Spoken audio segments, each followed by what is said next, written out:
permit. The Ghana international has agreed a long-term contract and will wear the number 20 shirt. Bit of background on Kudus. He was born in Accra, Ghana, and he spent his early years locally with Strong Tower FC before joining the Right to Dream Academy. That was in 2012. Well, ahead of his 18th birthday, he moved to Europe.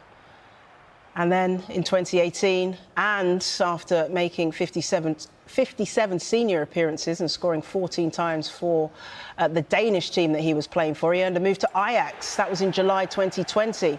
In August 2023, he joined West Ham and made his Premier League debut the following month as a substitute before netting 2 goals on his full debut, which came in the Europa. Projected, which we understand to be £50 million.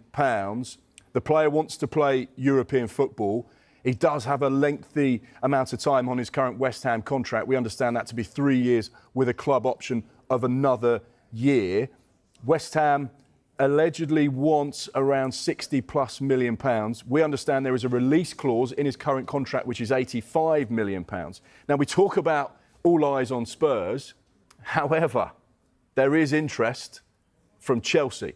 Now, you're looking at me a bit puzzled saying, well, hang on, Chelsea in the market for yet another winger after what they've done already so far this summer. But yeah, another one.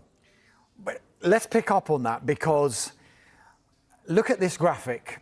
This is extraordinary, because these are the options that Chelsea have from an attacking perspective. I've counted 4, 7, 11, 16 attackers in the Chelsea squad at the moment. Who leaves, Mark?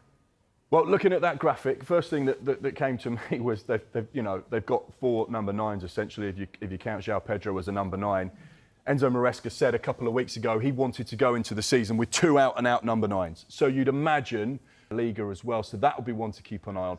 Out wide, Raheem Sterling went on loan to Arsenal last season. One of the sort of final players to come in under the Abramovich regime and Marina Granovskaya.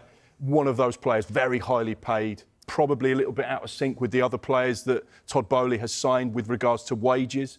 So you'd imagine there'd be an exit looking likely for Raheem Sterling. We know that there's been interest in Noni Madueke. We've been talking about just there. João Felix, I didn't even know that he was still a Chelsea player. He spent so much time out on loan. You'd imagine they'd try and find a permanent solution for him to leave over the course of this summer.